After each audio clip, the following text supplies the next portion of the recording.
Welcome, everybody, to the Boycott Everything podcast, brought to you by CGN.US, The Drastic Measure, and The Breaking Company, which, for whatever reason, Rev is probably watching right now in the middle of the recording. You can For find. whatever reason. Yeah, I know. I'm giving you some shit.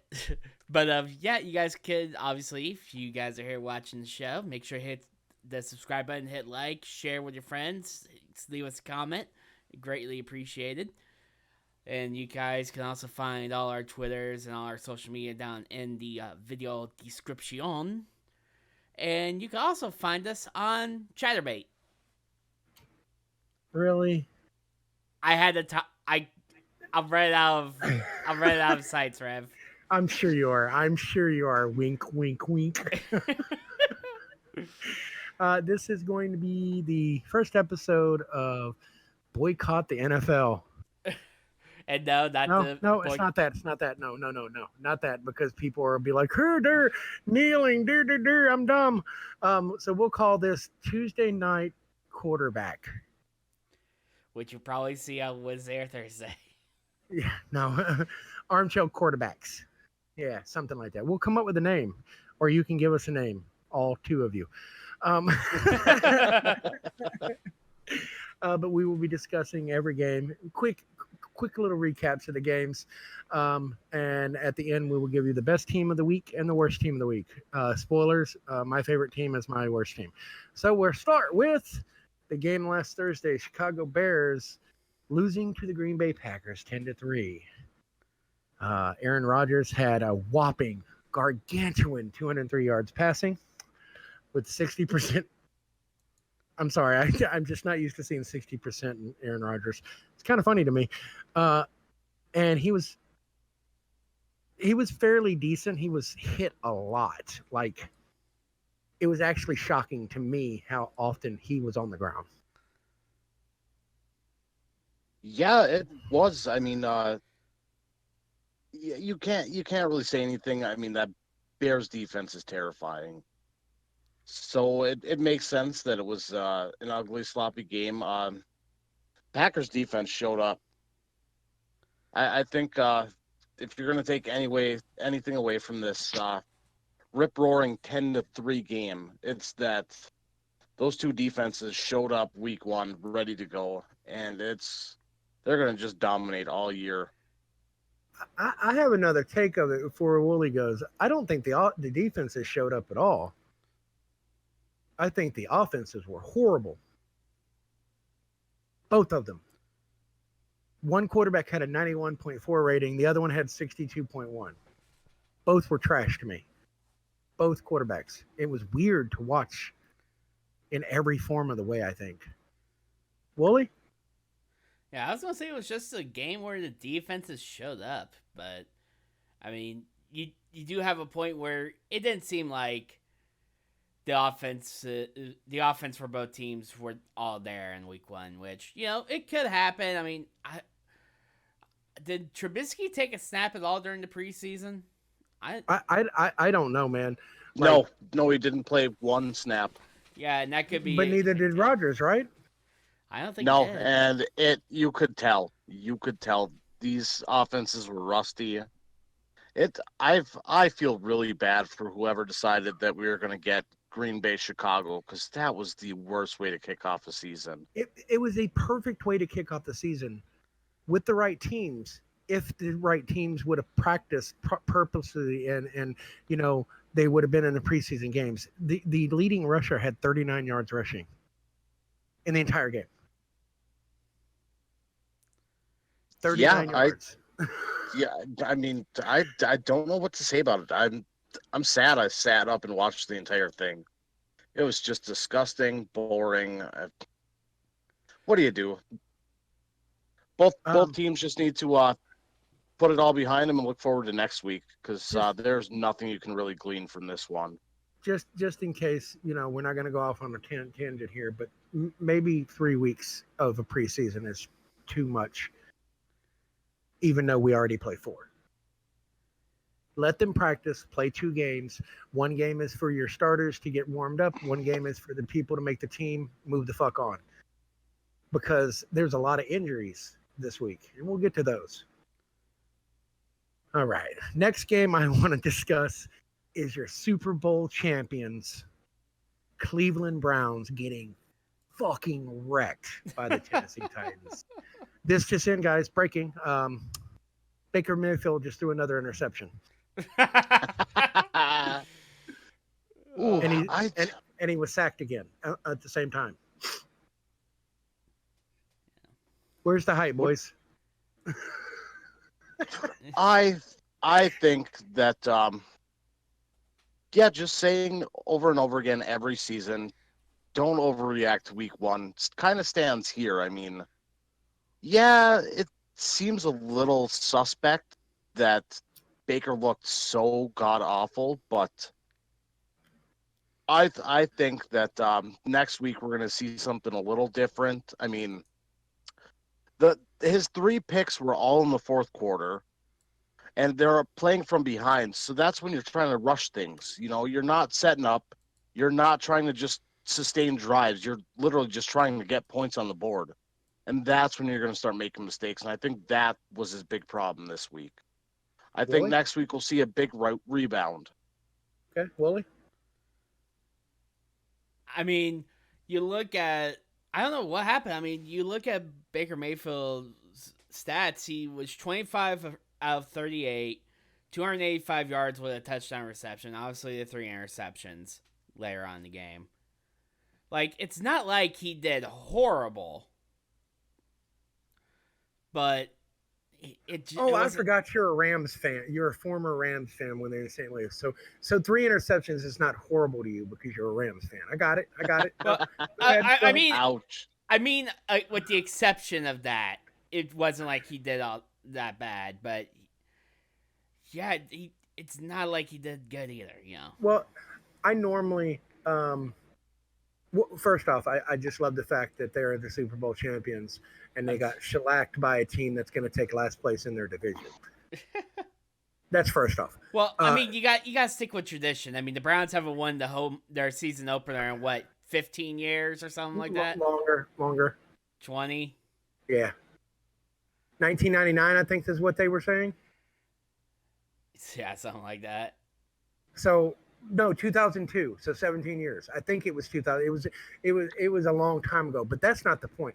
Everybody's like, well, don't overreact. It's first week. I have to overreact when Marcus fucking broken self can't throw a pass. Mariota throws for 248 fucking yards with a 133 QB rating.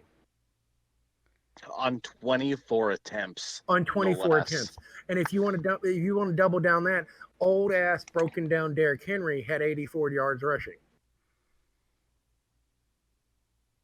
I was actually surprised Derrick Henry broke out the way he did to end last season and continued it on to start out week one. I mean, if there's a bunch of us fantasy morons out there, and I don't think anybody thought that he was going to continue tearing it up the way he did to end last season. It was fun to watch him. That's when he gets it going, it's great. But my point is the offense is not the only ones that was kind of hyped up on that Browns team. It was the entire Browns team that was hyped. And their defense gave up 43 points. Ooh, that defense might be a little more suspect than we thought it was going to be. A little bit. A little bit. Next game.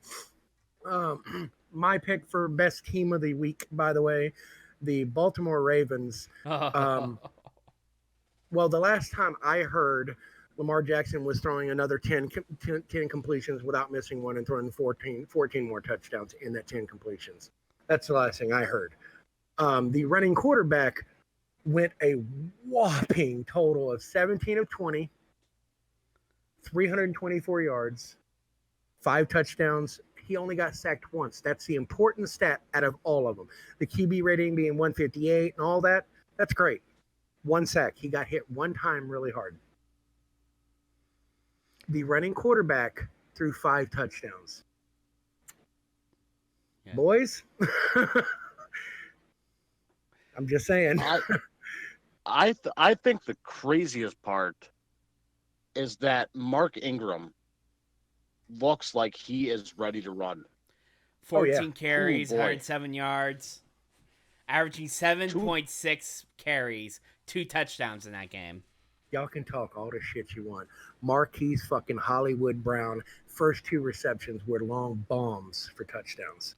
Oh my God, he is going to be a star. If you had That's him a on your fact. fantasy team, Fun fact, he was in less than 1% on fantasy teams.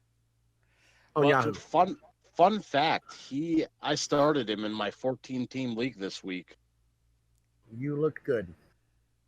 Ooh, it felt good. It felt real good. Hollywood, And- here we come. And before anybody said anything, yes, it's the Dolphins. Yes, people asked a way to be traded after they lost by 49 points. But that's still a professional team. That's still professional defensive players. And if you do not have your mouth partially closed by he's a running quarterback, then maybe you have no clue what the hell football is. can we just... You know what? Let's get through September, and then we'll decide if the Miami Dolphins are a professional team. Because I'm not sure. Can we just discuss the fact that the Ravens got so far ahead, they brought out RG3 for a couple plays. And then he promptly threw a touchdown. Yeah, 6 for 6, 55 yards, and a TD. The day after his daughter was born. And he ran a couple times, which was actually nice to see. Yeah, it was. It was nice seeing him on the field. RG3 is somebody the Redskins ruined, so I'm glad to see that he's back up.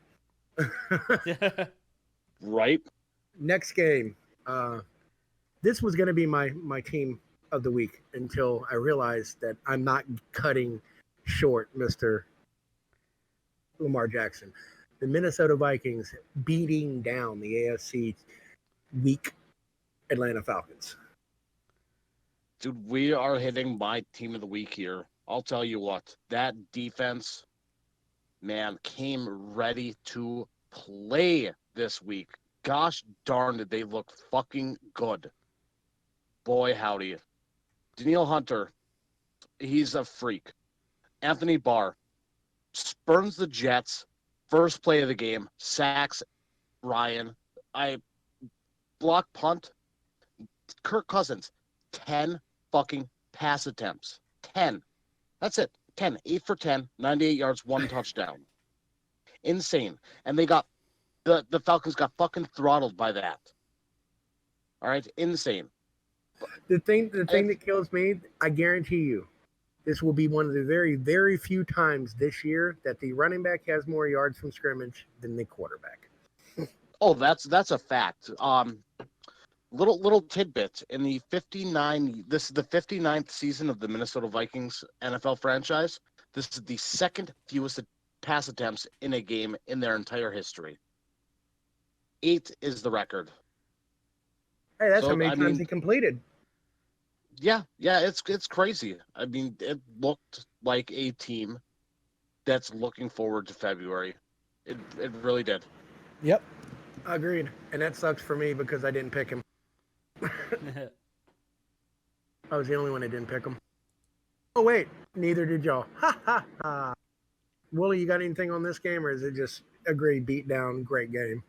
Great beatdown, great game. I mean, Matt Ryan, though. I mean, Matt Ryan did okay until he threw 2 picks. So he was 33 for 46, 304 yards, 2 touchdowns, but 2 interceptions as well. Both picked off, it looks like, by a Mr. Anthony Harris. So, And he recovered a fumble. There were they were 3-0 takeaways giveaways for the Vikings this week. And Anthony Harris had both interceptions and the fumble recovery. That is a stat line to remember, I'll tell you what. Oh, absolutely. Yeah. Let's get to the more Brownsy game. Buffalo 17, New York Jets 16. from behind victory too, correct? 16-0 come from behind victory. Correct. Yep. Boy, if you were going to write up a Jets game script. Losing 17-16 by giving up 14 points in the fourth quarter is exactly how you game script that game. I don't know what else to say. I feel bad for any Jets fans because this is how your entire season's going to go. How did they butt fumble this so bad? Like, I didn't keep a close eye on this game. This was one of the games that I just had no interest in. But from what I saw, it was just sloppy. Sloppy the entire time. Neither team could really get anything going. Vedvik, he started the season on the Baltimore Ravens. He was the backup to Justin Tucker. The Minnesota Vikings traded a draft pick to get him. They caught him at the end of the season, and then the Jets signed him. He missed a field goal and an extra point. He's no longer on the team. Oh, he got cut too? The Jets kicker, yeah. Oh my goodness. Today. That is the most Jets thing that could ever happen, I'll tell you what. Yeah. Both quarterbacks looked like they were bad. One more than the other. But the one with the better stat line lost. Ain't that something?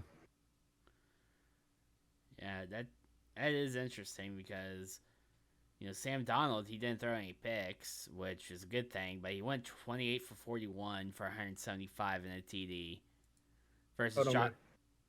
But oh, jeez.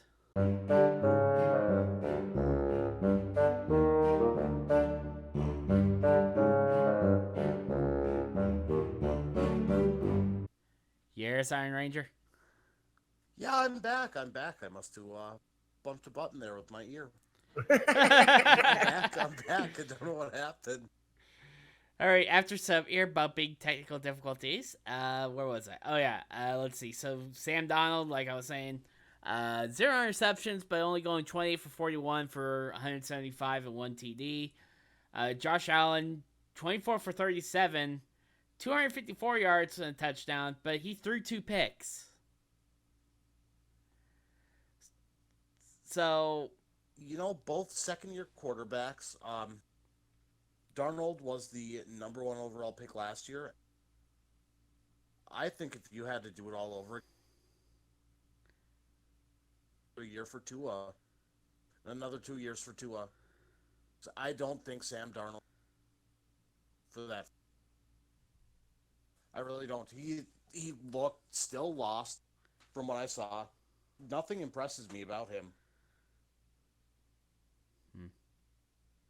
Yeah, that game was. There was a lot of sloppy games. The second part of the games, when we get to those, are going to be the ones that really bothered me. So it was just that game was probably the sloppiest of the morning games. Yeah. Oh, no doubt. No doubt. Let's talk about another team that was up 17 or 16-0 and lost. Washington Redskins losing to the Philadelphia Eagles 32-27.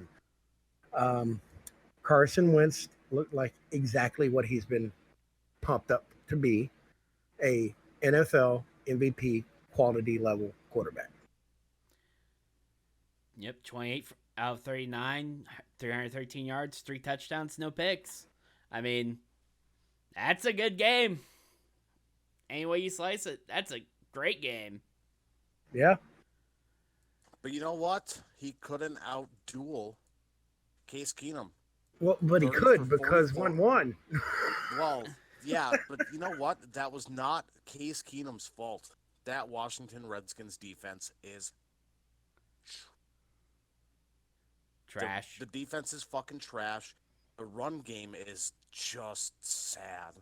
Jake Gruden's over his head. I mean, it's sad. Case Keenum, 30 for 44, 380 yards, 3 touchdowns, and they could not hold on to a lead. You know why? Because they sat all day. They didn't even dress it. Just stupid. Jay Gruden, first coach fired. Go to Vegas this weekend. Put all of your fucking money on that. He's gone by week 5. There's no way he holds on to this job. The way they fucking lost that game. Just stupid. The law team has come up to me and sent me this note to say the Boycott Everything podcast is not responsible for any losses that you may incur for gambling with our advice. Yeah. Don't gamble, kids. Good disclaimer. But put your mortgage on it.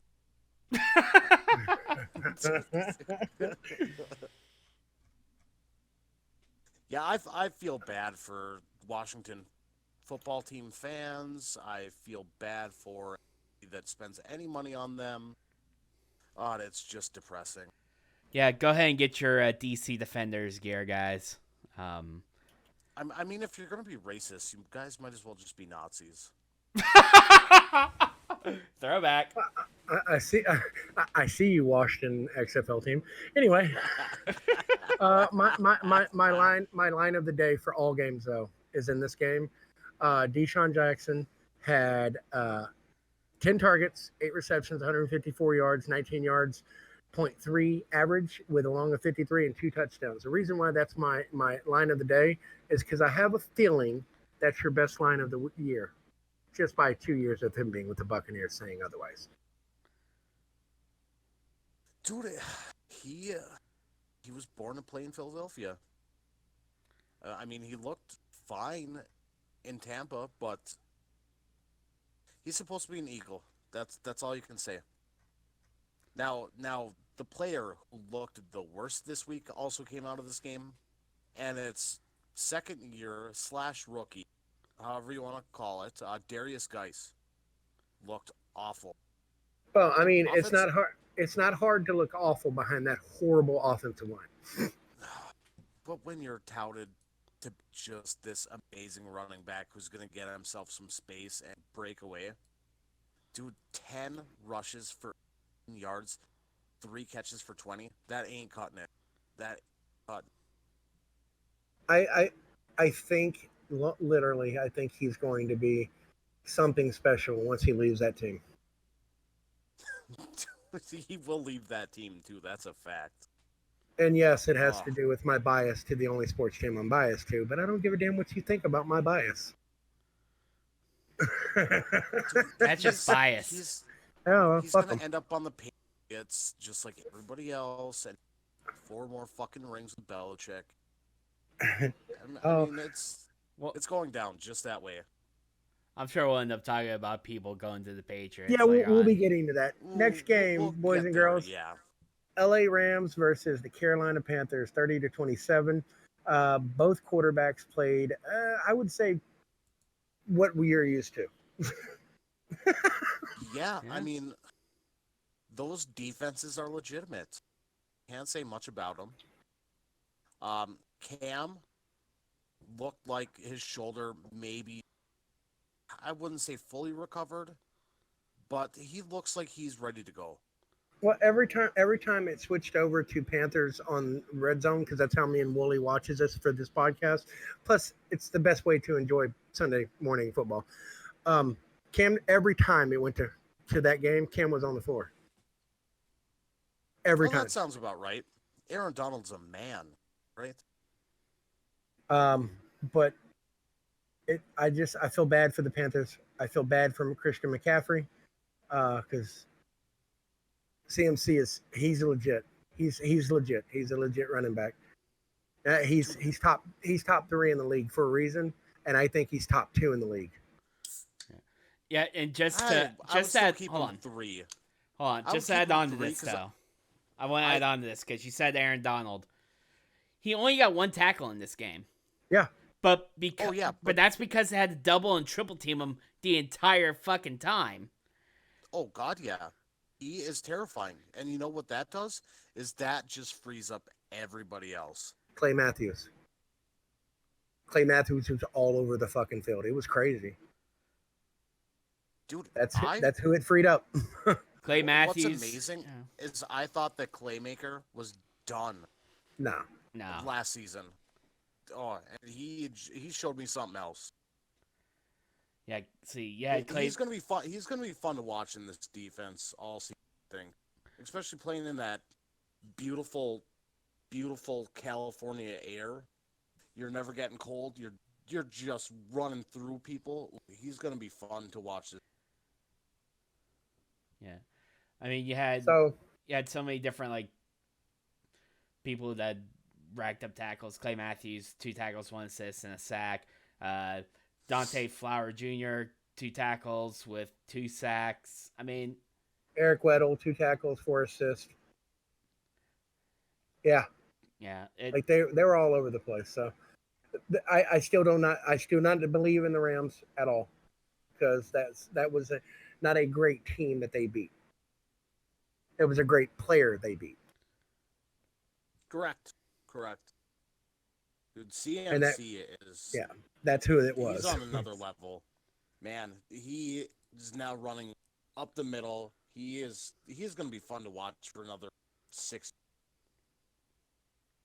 Now let's talk about 308 yards in the first half, boy. And the young man that no matter who is playing better than him or has a better play than him, he's going to get christened with the play of the week and the best player of the week, which is Mr. Homeboy and the Kansas City Chiefs beating Jacksonville 40-26.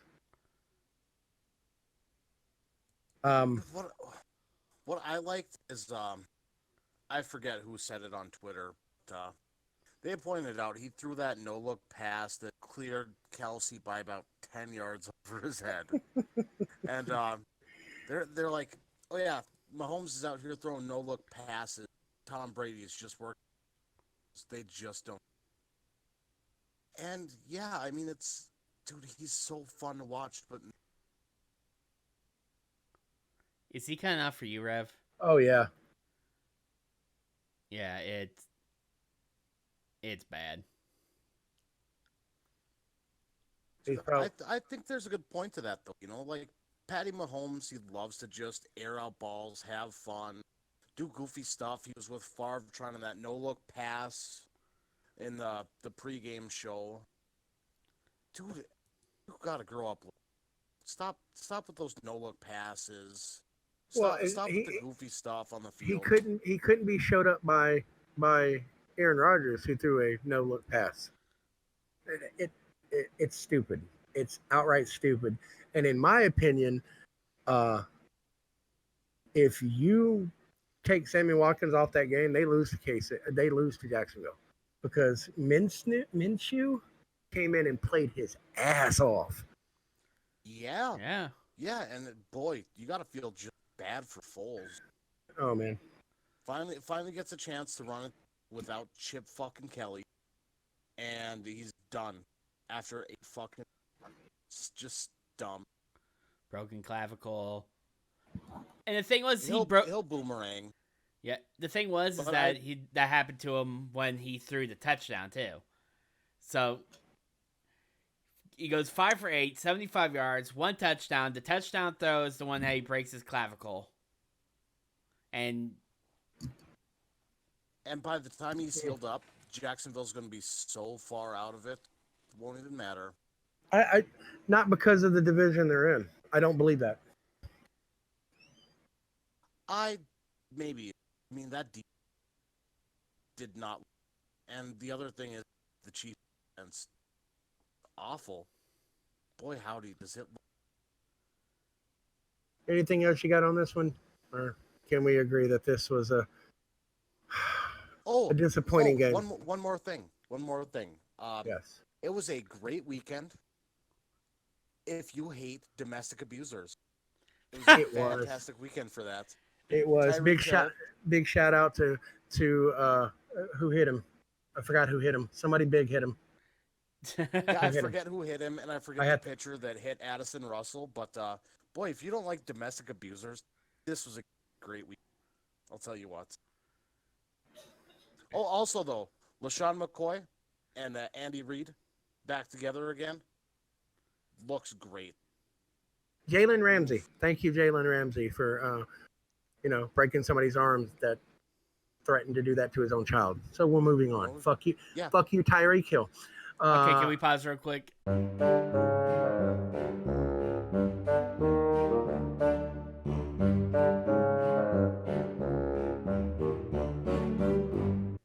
Next game. The next game is the first exception that we'll call the Fuck the NFL Club. The Chargers beating the Indianapolis Colts in overtime 30-24. Fuck you, NFL. You need to go talk to the NCAA and be like, look, you already steal from these players. Can we steal your idea with the overtime? Because that game ended very badly. It's so fucking poor how that game ended. Because I do not agree with if you score a field goal, you get the other team gets a chance, but if they score a touchdown, game's over. That's so stupid to me. Yeah. I could not agree more with that sentiment. I really couldn't. Especially after Saturday night, sat up till after midnight watching the Gophers game. Boy, was that exciting. Why can we not get that for the NFL? Start at the 40, just go until one team scores more points. Oh, that'd be great. Well, if you ever need proof that shit's exciting, go watch LSU Texas A&M last year, because it literally caused a team not to be in the playoffs last year. But it was worth it because they went like 14 overtimes, and it was like 90,000 to 420,000. It was a great game. Yes, it's not biased there. It's literally just watch the highlights of Texas A&M LSU last year. It was amazing to watch. But the one thing I did get out of this game, Mr. Woolley, Mr. Jaron, Jacoby Brissett's a real fucking quarterback, boys. Yeah, looking at his stat line, 21, 27, 190 yards, 2 touchdowns, no picks. I mean, yeah, he's a good quarterback. Dude, yeah, and this team is good. I mean, I feel bad that they decided not to fix this offensive line until Andrew Luck died. It's kind of depressing. Rest in peace, Andrew Luck. Yeah, we need a quick shout out to whoever ran that Captain Luck Civil War Soldier parody account on Twitter. Oh my God. F's in chat. F's in chat. F's in chat. F's in the comment section. The only thing that made the hell site known as Twitter fit. But you know what? The one thing I learned from this game? What's that? Adam Vinatieri is old. He's really fucking old. He's done. Yeah, it's depressing. You can't kick in California in September. Dude, it's time to hang it up, man. Yeah, he missed the first 2 of his 3 field goals. Like, all of his misses was on the same side. Yeah. Yeah, and they weren't deep kicks either. That's the worst part. Yeah, bummer for you. 46-yarder was his first one. And what was the second one? It was shorter, I think. Let me look. 29-yarder. That's not good. And then I'll say something that needs to be said to literally every fucking body that is a fan of the San Diego Chargers. I'm sorry, Los Angeles Chargers. I apologize. If you think that Heckler and Jackson showed you that you didn't need Melvin Gordon, I have a quarterback in Tampa. We'll trade your head up. We'll give you a first-round pick, too. Because if you think those two replaced Melvin Gordon, you were on drugs, and you need to get out of the sun because it's fucking you up. Yeah. Although, can we really say there's Chargers fans in LA? Because that stadium, if every time it went to that game on Red Zone, it always seemed like it was 50-50 Chargers and then Colts and Chargers Colts. It was never like definitive Chargers. I think the thing is, and I kind of went back and watched some of the highlights. That game was fast. Like, it was super fast. Mm-hmm. And I think the fans loved it as a whole. I don't think it was just that. I think that was a fast game. It was fun to watch because of how fast it was. It was just like, I think they were in halftime and out of halftime before some of the other games even got to halftime. Yeah. There was no transition on Red Zone between the end of the first half of the games and the start of the second half of the games. Yeah, it's exciting when you only have 7 completions in an entire. You know, it's great. There were hardly any flags. It was a good game. I'll tell you, if we could get more games like that I'd every enjoy season, football. I would be Yeah. thrilled. Yep. The next one, what do we call this? I'll call this the coming out of Dalton, but you lost game. Seattle Seahawks beating the Cincinnati Bengals 21-20. Andy Dalton was fucking on fire. And I just want to remind y'all, he was without top 10 receiver. That was with John Ross and Uzma and Boyd. That was fucking crazy. Yeah. Dude, for all the talk of how Andy's not a quarterback, I just think you're an unlucky city. It's sad. Andy Dalton's not that bad. Yeah. I mean, this is just simply a case of somehow Cincinnati bungled the end of the game. Like, Andy Dalton did very well. 35 for 51, 418 yards. 418 yards passing. With 2 Was touchdowns. That the most of the week? Yes. Yeah, I think by quite a bit. No, I don't think it was by quite a bit, but. Well, But yeah, 2 touchdowns, no interceptions as well for him. And by 13 yards over Dak Prescott. Yeah, I was just checking the Cowboys stat line. Well, I mean, out of the top 5 passing, 2 lost, 1 tied. Just pointing that out. Yeah, that. Yeah, you can't lean on big passing yards. You got to have a complete team, and I think that's always been Cincinnati's problem. No, They can't just put it all together. Mixon led the league last year in rushing in the AFC, and Dalton was trash. Sunday he had 6 rushes for 10 yards. Why is he only got 6? Why? What happened? Yeah, and I don't think that going into the season, Seattle run defense was good. Well, they got Clowney. Clowney is a very good run defender. That's true. I'll give him. But I mean, how many days did he have? 11 days to get acclimated. But I think that Clowney is close to transitional at his position when it comes to the next level of being great at the game. I can give him that. Yeah, that's true. And so you can learn a defense, and remember his position is make sure the quarterback don't go nowhere, kill everything that moves. Not hard to do against the Bengals. I think the one thing we learned from this game, Cincinnati's not as bad as we thought they were going to be. I think Seattle's going. I told you Seattle wasn't going to be bad. Y'all didn't listen. Because they won a game. They won a game where Russell Wilson was mediocre. Yeah, 14 of 20 from 196, 2 touchdowns, no picks. I mean, Carson was mediocre. That's 2 really good players. That was mediocre and a win. Just saying. True. The only players that really looked like in this entire were John Ross and DJ Metcalf. Oh boy, DJ looked so Metcalf. DK Metcalf looked like a fucking beast, man. Like everybody talks shit about they overreached on him and they should have waited another round to pick him and da. Dude, he's going to be a legit. He's with a good quarterback that had a mediocre day. Period. Yep. Next game. Wasn't really a game. It was the Dak Prescott show and the Saquon Barkley show.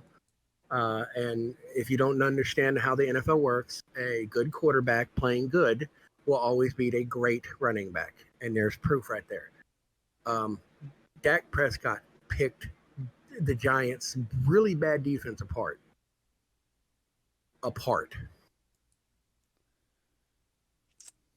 35-17.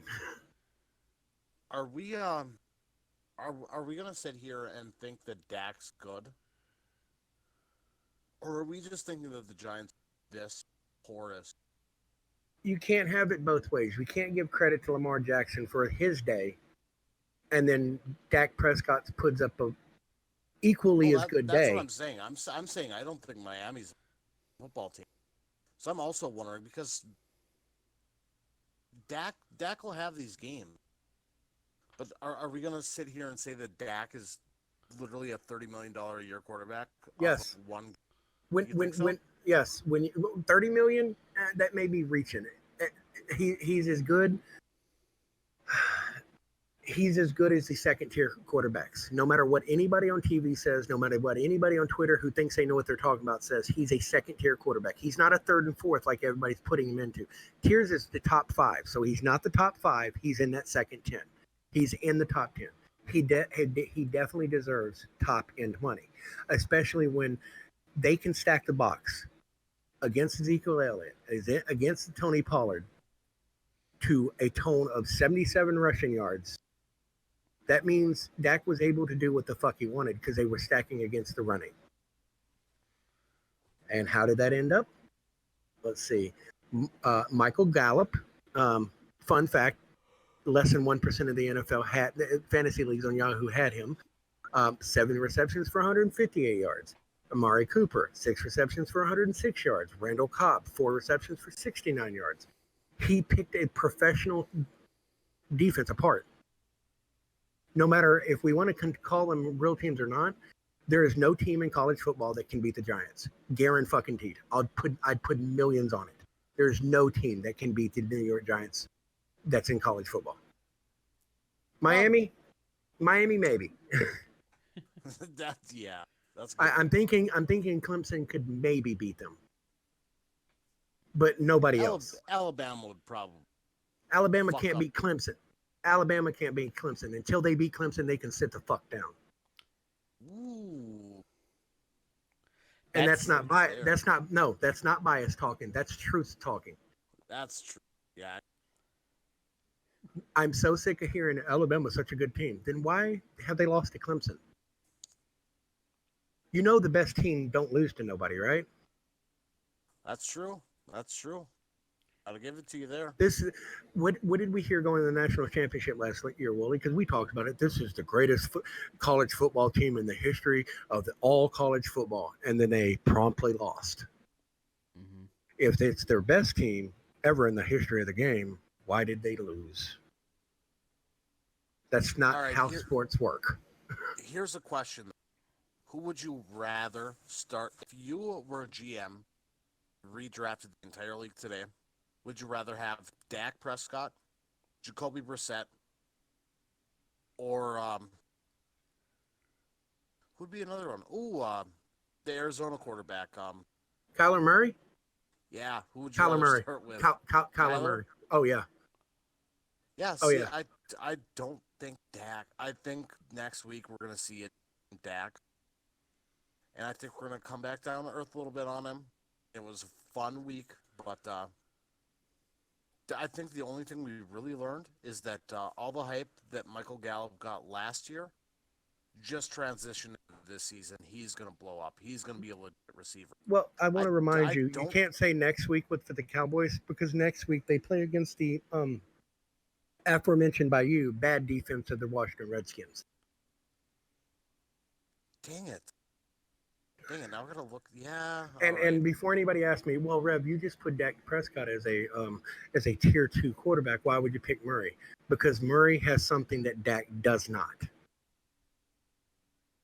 and that is just abso-fucking-lutely amazing talent. Because he is going to get to the point in this league where he's going to kill you with his feet and his arm. And he proved it this week. I mean, we're about to get to that game soon anyway. So literally the next game. Yeah. All right. Before we jump on off of this game, when should we expect to see Daniel Jones starting Giants? Do you think that they let Eli get to the New York Giants New England Patriots game, or do I you think think. that we see Daniel Jones before Week 5? Okay, but here's the thing. I was going to tell you, and remember, I said it last week. If at any point in time Daniel Jones starts before Week 5, they'll make the playoffs. He's not going to. He's not going to start at all this year. If Eli Manning goes 30 for 44 with 306 yards every once in a while, he played his ass off against. I'm sorry, Dolphins. I mean, the Cowboys are a top 10 defense from last year. 306 yards. Dude, I don't. Eli has that. He doesn't have the balls for it. His dick is not big enough for the game. I'm sorry. I have to disagree. Like I don't like him, but he made Evan Ingram look like a legit receiver this weekend. He has 1, 2, 3, 4, 5, 6, 7, 8 people with receptions. Dude, I think. Well, yeah. If they didn't have Saquon, I think that you'd see him Week 4. Well, I mean because, that makes because you have. Yeah. you have to stack the box against Saquon, which still got 120 yards. By the way, end of story. He is the best running back, hands down, in the NFL. There's nobody fucking remotely close to him.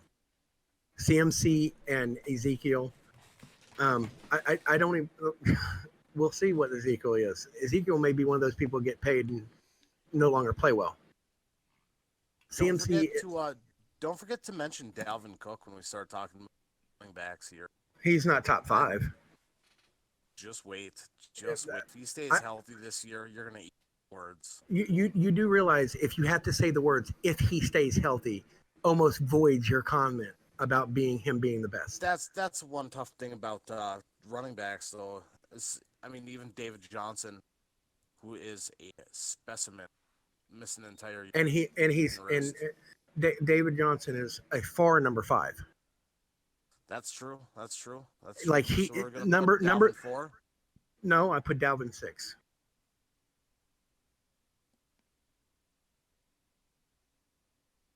I have Dalvin as 6 because number 1 Saquon Barkley. Period. Number 2 is CMC. Number 3 is, in my opinion, right now, the only reason why the Jaguars got to stay in the game, which is Fournette, and then Ezekiel. He'll jump over Fournette, and then you have Johnson, and then Cook. If you're going by week 1 alone, if you're going by overall what they've done, Cook is not in the top 10 because he's been injured. Can't argue with you there. We'll go to another very underrated running back. A very, very underrated running back. Detroit and Arizona fucking tied. Episode 2 of Fuck the NFL. You make no goddamn sense. Games should not end in ties in professional sports, unless you're soccer. They don't even end in ties in hockey hardly anymore. Like, well, yeah, we you have don't problems. end in ties. Well, they don't. You go into a shootout. Yeah. Yeah. No, you can't end in tie. You still can end in a tie. There was ties last year in the NHL, guys. I understand that you know that, but there were still ties. It's not as much, but there's still ties. Kerryon Johnson, you want to talk about potential without being hurt, there's a running back for you. How bad is Matt Patricia at coaching ball? It's unreal. I have a better question for you and Wooly. How do you allow a quarterback to go 0 for 11 at halftime and that quarterback be the reason you tied? It's unreal. This game, I kept a good eye on it because you want to see what Kyler did. But I think Matt Patricia might be the worst coach. I think Patricia's the first one. Job. I think Patricia's the first one out this year. I don't think so, only because the Lions never fire a coach in season. Wooly can back me on this, Jaron. I was invested in this game Yeah. because, one, Kyler's size. Two, there's a lot of people, Stephen A. Smith, I'm looking at your bitch ass, and a lot of people on ESPN and Fox Sports 1 that talk shit about he will not make it as a professional quarterback. His first game against nowhere close to a horrible defense. Bad, yes, but not Giants and Dolphins level. Went 29 of 54. 54 passes in your first NFL game. Sir, Mr. Gentlemen's, Mr. Mams, Mrs. Mams, whatever you want to call yourself at ESPN and Fox Sports 1, that's a fucking quarterback, you idiots. He only had three rushes for 13 yards, but 308 yards, and he was still sacked 5 times. That kid is going to be fucking special. You know what my favorite thing about him is, guys? And I didn't get to tell you this Sunday, Wooly. His feet are a lot faster than Michael Vick's. Now that's some fucking praise there. Holy shit. Let that sink in, and then anybody that's listening that really likes football, go watch Michael Vick highlights and Kyler Murray from Sunday. Just his feet movement. Because he taught himself that, because he realized I'm going to get a lot of balls batted down. And Wooly can tell you if you didn't watch this game, Jaron, every time they batted it down, oh, see, that's what happens when you're 5'9", 5'10", blah, blah, blah, blah, blah. Bitch, he's still 54 pass attempts. Go fuck yourself. That was the one thing though, was the balls batted down. He had 5 in the first half. I think he had 11 overall. 11 overall. I think that's what it was at the end of the game. Yeah. Yeah, I had caught the first half stats, which were 5 in the first half. That's a lot. I mean, granted, he's gonna figure it out. The speed of the game is a lot when you get to the NFL. Yeah. So he'll find those seams, but that is one disadvantage. Yeah. Well, I think listed 5'8". He's probably like 5'6 and a half, 5'7". I think no, he's listed at 5'8". I think he's 5'9" because he doesn't look as short as 5'7". I don't know. He doesn't. And we're about to find out real quarterback next week, by the way, with this kid. Because that Ravens defense, yes, they were playing the Dolphins, but that's still a professional defense. Oh, And that's it's Ravens Cardinals next week, and Wooly, I can tell you, I'm going to be geeked out about that game. We may actually have that game on with Red Zone because both of those quarterbacks excite me, both of them. Yeah. I think the best line in that one is 922-year-old Larry Fitzgerald with 8 catches and 113 yards. Yeah, Fitzgerald just came in clutch towards the end to get them to a tie. It's like guaranteed Hall of Famer. Oh yeah. Oh, first ballot. Oh yeah, dude. One of the most underrated receivers of all. I won't call him underrated because he's top 10 all time. I wouldn't say underrated. He never gets pub. Underappreciated, not underrated. Yeah, he's a great receiver on a shitty team. I think my new favorite player though, on that team other than Murray is Keyshawn Johnson, just because Buccaneer fan. Keyshawn Johnson wore number 19 for the Buccaneers. One year we won the Super Bowl. This kid, his name is Keesean Johnson, and wears number 19. I fucking love that shit. That shit's amazing to me. That is amazing to me. Next game. Can I skip the next game? Please let me skip the next game. No, Denied. we gotta talk about the Jimmy. By the Jimmy G show, I'm just not very excited. The Jimmy G show, right? You didn't watch the game. That's clear. No, that's you missed it. The best, not exciting. The best defensive game of the week. San Francisco 31, Tampa Bay 17. It doesn't sound like a defensive struggle when you say those numbers, but by far the best defensive struggle of the week. Congratulations to Jameis Winston for throwing more touchdowns to the other team than you did to our team, you fuckhead. Um, my dear wife Monica was like, "Oh, look at that! He threw it to the wall."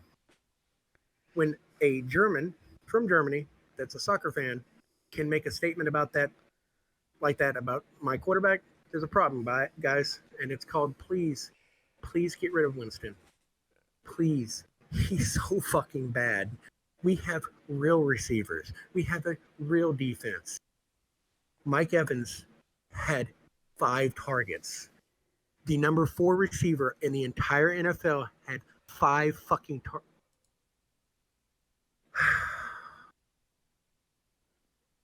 The worst team of the week for Rev is the Tampa Bay Buccaneers. Yeah, when you have 2 drives that start 25 and both of them are pick sixes, it's what do you do? What do you fucking do? I thought Arian would get in there, light a fire under Jameis's ass, get the fucking best out of him. No, he bit. Okay, so here's the thing. Here's because I discuss. I have a friend of mine on Twitter. His wife's an Eagles fan, real Mama Eagle. If you ever hear this, hi, love you. His name is Homie Mark. Dude is funny as fuck. Me and him disagree. I think that Winston is 100%, and I mean 100%, the reason why Tampa Bay lost this game. But I went back and read his reactions and interactions with me, and I realized not really. OJ Howard had, and OJ Howard to me is a top 10 tight end. I think that we have the best tight end group in the NFL. Just this week, both of Brate's touchdowns were called back because we like holding. Jameis Winston taught everybody to put their hands on people in the wrong ways. And OJ Howard had 2 fumbles. What in the fuck? Like, Arians can't be blamed for anything this week. It was all the last interception, the one that put it 31-17. Will tell you, there was nobody. We had nobody there. That was just a pass to the fucking 49ers. We led a team that had a whopping gargantuan total of 166, and so 300 yards, maybe 250 yards total on offense. We let that team beat us.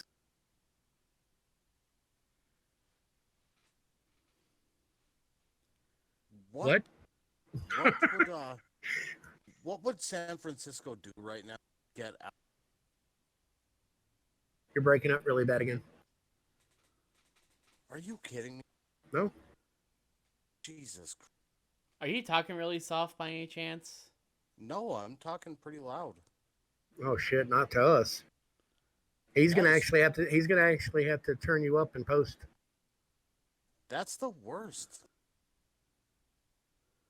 All right, what would San Francisco do right now to get out of that Jimmy contract? Because I think that might. No, it's karma. It's karma. Boy, howdy. I feel bad for San Francisco for that. But I guess every team should learn that you do not fucking take anybody from because it's a system.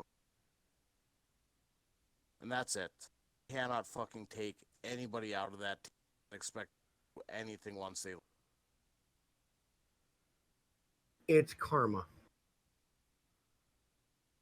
Until another team gives Kaepernick a legit chance, or Kaepernick goes, I'm going to the XFL, the San Francisco 49ers will stay under that karma.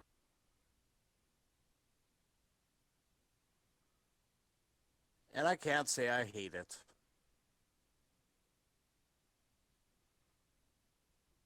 I don't hate it at all. Though I don't blame them for getting rid of Kaepernick. I just think the way he was treated afterwards was fucking. Why would you get rid? Okay, I understand that his last year was not good, but he was a year removed from a Super Bowl trip. That's true. That is true. I'm just saying. And you know why the New York Giants are getting so much hell now for Manning? It's because literally he's like 10 years away from one. They're living off of something that happened so many years ago, and they're wasting Saquon. When are we going to talk about them wasting George Kittle? Not soon enough. Or Mac Breida? Like look, Jimmy G is going to be a good quarterback, but not on a team that's highly karma. And I strongly, being from New Orleans, I believe in all that bullshit. So you don't have to agree with me if you don't want to. It doesn't bother me. It's who I am as a person made. So it's like, when are we going to, as soon as he decides he's not going to play no more, or XFL, or some team even gives him a tryout, I think it'll lift. Because that team's got talent. Their defense is good. A lot more surprisingly good than I thought they were. But the big story of this game was, where the fuck was that Bucs defense last year? Where the fuck did that come from? Like, what? We lost a game where our defense showed up. What? Fuck me. I think we're gonna learn a lot more about both. This coming week, Thursday Tampa's playing Carolina. Yeah, I think we're gonna find out that Tampa's defense is not that great, and I think we're gonna find out just looks average. I would hate to be anybody going against Andy Dalton right now, because I think he was feeling it. And he realizes, yeah, we don't have AJ Green, but he'll be back. But we have John Ross, and that cat's always been legit, and nobody ever gave him names. Like, I think the Cincinnati 49ers game is going to be a blowout. But I do not think that Tampa's defense is suspect. I think what we saw this week was real. I think we figured out the trend one this year. What's that? It was the wide receivers that we've heard a bunch about. They actually fucking showed up this week. Yeah. Michael Gallup. Agreed. John Ross. Jamison Crowder even. Jamison Crowder. I mean, agreed. Fucking, yeah. I think we're gonna see just some wide receivers that we've heard a bunch about show up this season. That's gonna be fun. But yeah, Next I game, think boys. we're gonna learn. Yeah, a lot. Y'all ready? Let's get we're getting to to the Sunday night. Let's get to the conversation we had to have. 12 hours, 13 hours before this game started, the New England Patriots signed a fairly decent receiver. I mean, he's decent. We've definitely been better. And then we're told, hey, he can't play Sunday. Before we discuss stats and all the scores, how sweet would it have been to see AB play against the fucking Steelers? Let's be honest. It would have been fun. I mean, a good old revenge, especially with somebody as athletically talented as him. It would have been cool as shit. But then find out 36 hours later that not only is Antonio Brown mentally unstable, but he might be the Darren Sharper of the offense. No. Who was his best friend for his first couple years in Pittsburgh? I'm just saying. We can't compare it to Darren Sharper when we literally have Big Ben still playing professional football. That might be a different discussion, different day. It's not a different discussion. Jameis Winston Big Ben, and if anything with AB is true, they should be looked at the same as Tyreek Hill and the cats that lay their hands on women out of anger. That is fucking disgusting. And Big Ben has been accused how many times and paid it off. And same thing with Winston. So now we have to go through it with AB. Do I think he did it? It's not my place. I'm not God. I'm not the law either. Did I read his coherent? No, not coherent. Very badly worded messages to the young lady? I did. Does that make him look a little bit guilty? Absolutely. We got to get to the place to where we're going to decide at some point in time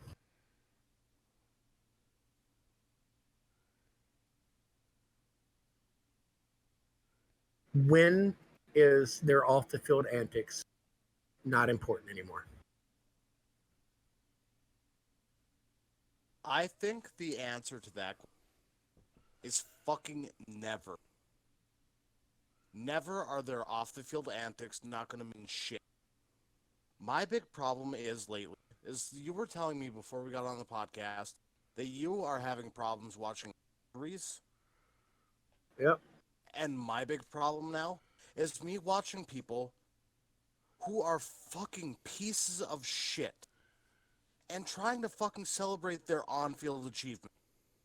It is so goddamn hard these days to watch people who are just awful, awful human beings and saying, hey, you know what? They might fucking rape people. They might hit people, but they caught a touchdown. Cool. It's so hard to be a sports fan in 2019 because of the way. It's on your own. It is. It's the worst. I mean, I feel bad because we were also talking about fucking Addison Russell taking that fastball. I feel bad for feeling good about that. But if anybody deserved to take a fucking fastball to the goddamn face, it's Addison Russell. If anybody deserved to have their fucking collarbone separated from their fucking shoulder, it's Tyreek Hill. And if anybody deserves to go to jail because he's fucking a rapist, it's fucking Darren the Sharper. rapist. The rapist. Yeah, dude, Yeah. and potentially Antonio Brown.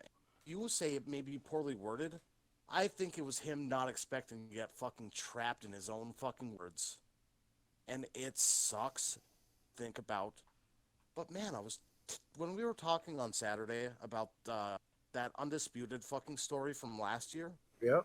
about how he's just not a good guy, I told you, dude, that made me think 180-degree difference about who Antonio Brown really is. And then when you hear about this story, I don't sit there and hear this story and think, yeah, kind of weird. I mean, maybe, no. Kind of really fits with who he is underneath the surface. And it's tough. And then you think of the Patriots who've always had the Patriots way. But then they're willing to sign a guy like this. And Robert Kraft is willing to get his fucking little dick tugged by fucking prostitutes at fucking Miami fucking massage joints. Sports just suck. Here's the thing. Sports does not suck. The public sucks. Because these are not new fucking things. We actually have to be thankful that this shit is out in the light. Because we don't know if somebody back in the 50s and 60s that everybody celebrates so much was an abusive asshole. We don't know if some random person on those 49ers teams in the 80s wasn't a rapist. We don't know that because they were able to hide their transgressions. Now you can't hide it.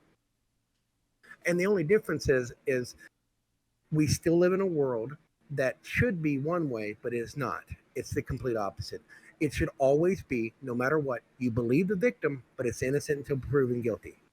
But that's not how this country and this world works anymore. because everybody always wants to take down somebody that has money. I'm sorry. Fuck you if you don't agree with me. Boycott everything. That's the point of this podcast. I'm going to say some shit that's kind of fucking off the pit. But I honestly believe that there is a 90% chance that 90% of the women and men that come forward about abuse, sexual abuse, domestic abuse, all that shit is 100% telling the truth. But I also believe that there's 10% that literally does it for money. And if you can't differentiate between the two, then you shouldn't speak your fucking mind about anything involved. Oh, trust me. That's why I say maybe Ben Roethlisberger should not be fucking compared to the rest, because those were a little more suspect. Just like It's not everybody always suspect. It's like the same thing with Michael Jackson. And Wooly will tell you, Jaron, you don't know this. You're about to find something new out. Michael Jackson is my second favorite music artist of all time. But the fact of the matter is, if you start paying money against accusations, you are giving away if you're guilty or not. I don't give a fuck what you say. If you pay money to shut somebody up, because that's what it was with Michael Jackson all the time. That's what it's been with Big Ben all the time. Dan Law, Dan Kalinko, you can put his Twitter down below if you want, Wooly. He will fucking confirm this. At the end of the fucking day, if you pay somebody money and they stop talking, there's a good chance you were fucking guilty. Not a good chance. I would say a 100% chance. Why would you make a payment if you could prove that you didn't?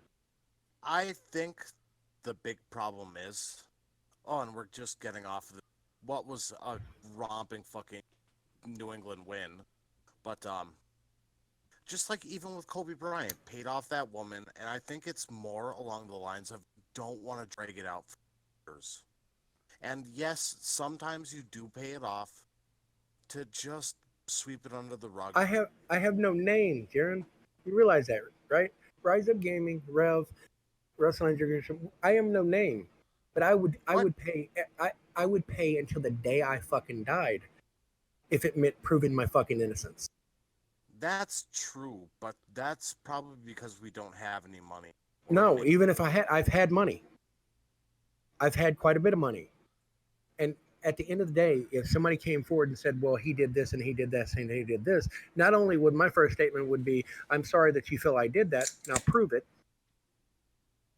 We can use an exception, and I don't give a fuck. Once again, my podcast. If Willie wants to cut it out, it's because he's an editor, but it's still my podcast.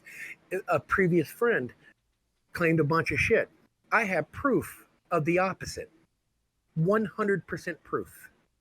Previous friend is no longer my friend, and a lot of people are starting to cut that person out because he lied, got caught in it, because I was able to show proof. I'm saying believe everybody that comes forward, but it doesn't mean just because you believe somebody, they're guilty immediately. But it also doesn't mean that they're not. Our law, our justice system is supposed to work. And if it's not working for the people that are actually being abused, then we need to fix the justice system.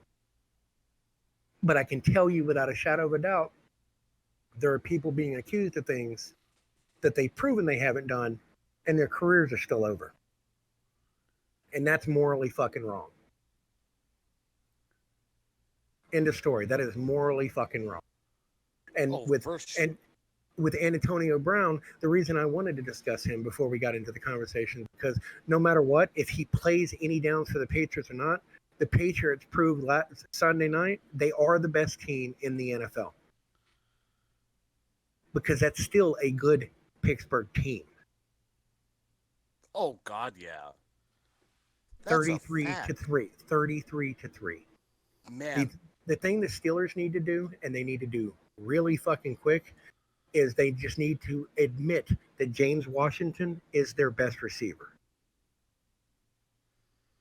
And they need to treat him like he's their best receiver, because I promise you this, mark it down, September 11th, 2019, 12:27 a.m. Central Standard Times, Rev is saying that James Washington, if given the chance, will prove better than any receiver that's ever played for the Steelers. Ever. dude, I also think they need to accept the fact that they're running garbage. Their offensive line needs a lot of work. That their defense is good. The fact that New England scored 33 points off them, all it goes to show is that New England is the best team. That system is phenomenal. Tom Brady is the GOAT. Anybody who's gone into this season not admitting that Tom Brady is the single greatest quarterback ever pick up a football and watch that game still say that he's not, you're an idiot. You need to I stop think watching football. It's I think the funny thing is, and Wooly, I'll kick it to you after this. If at any point in time you didn't consider Tom Brady the GOAT until now, I need you to write down in the comments or contact me on Twitter and tell me, who do you think is better? And we'll have a legit conversation on why I, somebody who hates the Patriots, dislikes Tom Brady, will admit that the only quarterback I've had in his era close to him is Drew Brees, and it's not close.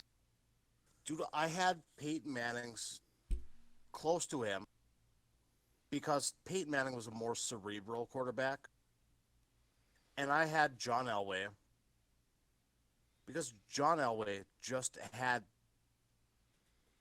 moxie over him. But the last 3 years, nah, it's Tom Brady. What do Wooly? you think, Wooly? I mean, I think I kind of summed it up last week whenever we were going through our preview. But MVP Tom Brady because reasons. Yeah, that's true. Dude, can't argue with it. Yeah. I mean, Actually, we're gonna get to the Monday night game, and we might have a couple arguments with that. Yep, next game, Houston versus New Orleans. New Orleans did New Orleans things. Houston did Houston things. ref ball Drew- was ref ball towards the end. Almost Drew- cost New Orleans. The Saints will win. Yep. Drew Brees was absolutely amazing. But the biggest story here is Alvin Kamara can't be an every down back. Oops. Yeah, that was dumb. Also, Latavius Murray can't over Ingram. Crazy. But, dude, anybody who did not think Deshaun Watson wasn't talented, watch that last drive where he hit those two passes. One of them to DeAndre Hopkins and one of them to Will Fuller. Those were dimes. I sat up on my couch watching those two passes. I could not believe just the placement of them. Deshaun Watson got hit more than any quarterback in the league this year. I mean, this week. And he still threw for 268 yards. Dude, and he's still at the end of looked fresh. This week is not. I agree with you about the receivers, but I also think that literally, like legit, I think that this was a week of the quarterbacks did what? Because all of them that was good. Looked great. And all of them that was supposed to be decent looked amazing.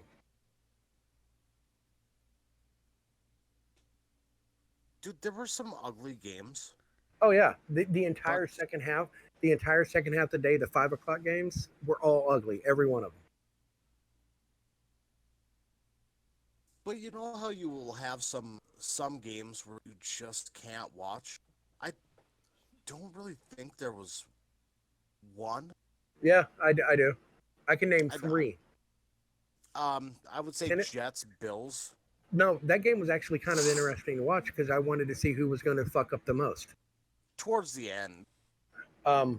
The Tennessee Cleveland game. That game was almost completely fucking unwatchable. The Tampa Bay San Francisco game, Wooly can tell you, I did not ever want to see it on Red Zone. And it's not because the Tampa Bay looked bad. It's just because that was a fucking bad game. And 2/3 of the Detroit Arizona game, unwatchable. Yeah, but there were still moments that got you. I think the only really unwatchable, there were two of them, and it was the first game of the week, Green Bay, Chicago, and then the last game, Denver, Oakland. Both of them were just not that good. Otherwise, there were compelling moments across the board. So let's talk about that one. Denver 16, Oakland 24. Can we not? Can we I just mean, we forget have to this talk about all the happened? games. Let's see. The one stat line that I really appreciated about that game was either Tyrell Williams, 6 for 105, or Cortland Sutton, which I'd never heard until this past week, 7 for 120. Dude, if you haven't heard of Cortland Sutton, third-year receiver, boy howdy, First time. you're gonna get a lot of him this year. I don't care who plays quarterback. You could ship over Miss Winston, and Cortland Sutton would still be east. That I mean, when you see a receiver that looks eye to eye with Joe fucking Flacco, dude, that's Yeah. a receiver. Agreed. Dude, he looked like a man on. I was impressed. I've been a Broncos fan since the day I was born. I was born in Denver. That's my fucking. I stayed up for that entire goddamn game, Yeah. and I probably cried for 10 minutes after it ended last night. I'm super tired tonight. I'm staying up again to talk about this shitty fucking game. But dude, I couldn't stop watching because I wanted to see what Cortland Sutton was gonna. Dude, if we're talking about wide receivers showing up this week and fucking proving that they are worthy of the fucking talk they've had, Cortland Sutton was the one who, Yeah. like you said, you watch football, you've never I- heard of them. I don't think I've ever been accused of not knowing football. Like a lot of people No. come to me to talk football. So the fact that I've never heard of him until this week, it was just like, that's kind of amazing. Because I thought that Deshaun Hamilton was going to be more of an impact. I thought that Emmanuel Sanders was their best receiver. I was wrong. I got it. I admit it. I was wrong. Dude, He's not. He's impressive. I mean, that's why they shipped off Demaryius Thomas last year. Because they figured that, you had Emmanuel Sanders. He was the one. And you could just slot in Cortland Sutton. The year was over. We weren't going to do anything. And, just get Cortland Sutton some more reps. And, boy, how it showed last night that draft pick, that first-round draft pick, was worth it. Boy, howdy, he is going to be fun to watch, too. He is going to DeAndre Hopkins. Agreed. In my mind. So let's get to the important thing. Y'all know my worst team and my best team. Mine was Tampa as my worst, and Baltimore is my best. Who is yours, Wooly? Who's your best? My best team. I mean, how do you not give it to Baltimore? Just stomping on the Dolphins, 59-10. I don't get how you can't give it to them. Team record. Yeah. Team record. That was the best part. And your worst team? The Dolphins. I guess that's a fair play. Jaron? Dude, Best team. My best team is going to be biased, but I paid attention to this game the most, and it's Minnesota. Minnesota looked like the best overall, all-around team this week. And your worst? Dude, my worst, Chicago. Trubisky looks like he is lost. I think that's more the coach, but that's just me. That could be it too. But, I think top down Chicago. They went 12-4 last. There's a possibility they could go 4-12 this year, and I had them win. We're going to do this next part really fast just because I think it's fitting for the type of podcast that this is going to become. So I'm going to name off a game started next week. You're going to name your winner. All right? All right. Tampa, Carolina. In Carolina. in Carolina. Wooly? Uh, This is quick. First team that comes off your head. I'm gonna guess Carolina. I'm going Tampa Bay. San Francisco, Cincinnati. I got San Fran. I'm Yes. literally going the first one off my head, not an actual pick 'em. Yeah, I'll go San Fran as well. Cincy. Chargers, Detroit. I have Chargers. Chargers. Lock it up. Minnesota, Green Bay. I have Green Bay. Minnesota. It's Minnesota. not even close. Biggest blowout of the week. Indianapolis, Tennessee. I have the Titans, Titans.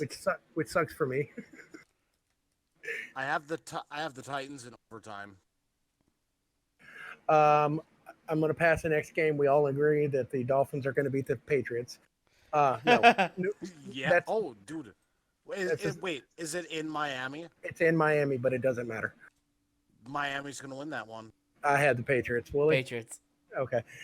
Jets and Buffalo, and the battle of what the fuck is this game? I have Saquon going for 300 yards.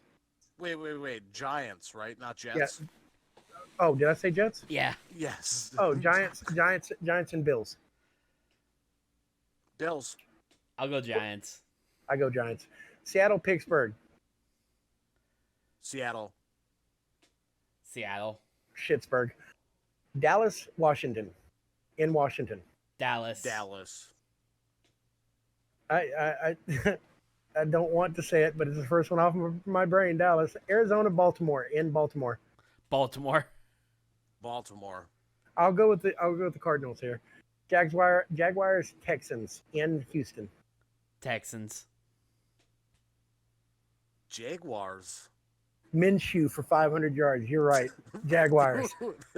Best name in the NFL. Fuck you, clowns. Kansas City and Oakland. Kansas City and Oakland. In Oakland. Kansas City. Kansas, but dude, this one's going to be a shootout. I think the Raiders are going to win. Fuck, that hurts my brain. Chicago, Denver.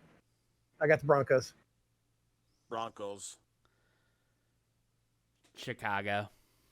New Orleans, Rams. In whatever town they're playing in this week. I think it's in LA. Yeah, it's in LA. Because I know that the Saints wanted that, but it's going to be LA again. Saints. Yeah, agreed. Philadelphia and Atlanta. This is my blowout of the week. Philadelphia by 140. Philly. Atlanta rights the ship. Cleveland versus New York in New York for Monday Night Football. Oh, Jesus. Cleveland's gonna get it right too. I agree. Yeah, Cleveland. That's all the week. Y'all can make fun of them because I did pick. I in my pick 'em I will be taking Cincinnati. In my pick 'em I will be taking Detroit. But for this it was just fun. Top of the head go. Just because it's going to be funny if somebody's right completely. Dude, I'll love it. Yeah, I will fucking love it. Last thing I'm going to ask, who's going to have the most passing yards for the week?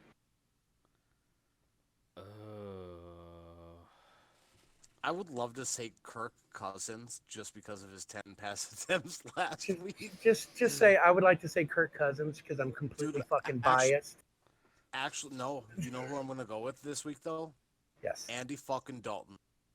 Andy Dalton's going to continue to just blow it out with John Ross. It's going to this year. Rocket. Passing yards this week. Lock it. Willie? Oh, man. God,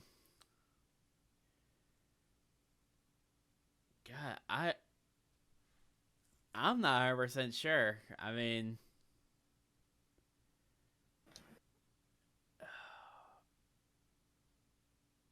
I have no clue. I'll be honest. I have no fucking clue. I'm going to say Tom Brady is going to have 700 yards. If he can throw for 300 against the fucking Steelers, Jesus Christ. I'm just saying. And with Antonio Brown coming in this week, maybe they may actually sit him. Dude, they better not play him this week. Well, if they're giving him a chance to be a human being, they need to let him play. But I don't think they're going to give him a chance to be a human being.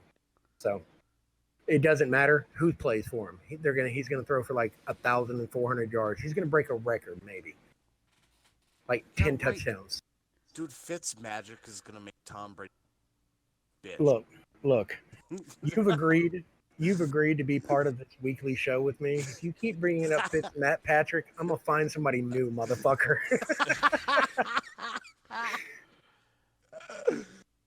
Fitzmagic couldn't be magic with Deshaun fucking Jackson on his team. Shut up about him.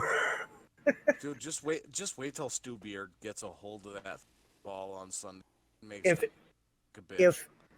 the world tells me I can't pick Patriots versus the Dolphins for the most passing yards, I'm gonna go Jameis Winston against Carolina, because that's how Winston plays.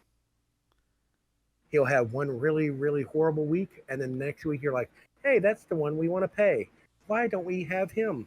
And then the next week they remind you. Yeah. We're all going to be super wrong, and it's going to be Josh fucking Allen. Joe Flacco. Fuck, gross. or your biasness, Case Keenum. It would be funny if it's that'd Case be Keenum. so goddamn good. Because, I mean, Green Bay does have a legit defense. We'll find out. Everybody, this is the first episode of many. How many weeks are in the season? 18 total? 19 total? Some shit like that. Yeah, something. Of fat fucking armchair quarterbacks. Buddy. That's a decent name, but it's not Love PG. it. We'll workshop this. Yeah, we'll workshop it. Y'all have any suggestions for 3 overweight assholes talking about football? Put it down below. That's the best description of us. We're 3 overweight assholes. That should be the name of our podcast, damn it. I don't think that GMT is going to want to set up a website called 3 Overweight Assholes. I'm just going to point that out, sir. But for Wooly and Jaron... Wooly will find a fucking sponsor for that one. Yeah. For Wooly and Jaron, I'm Rev, and I will see y'all next week. I love your noses. Bye. Bye, guys. I love your noses. What the fuck?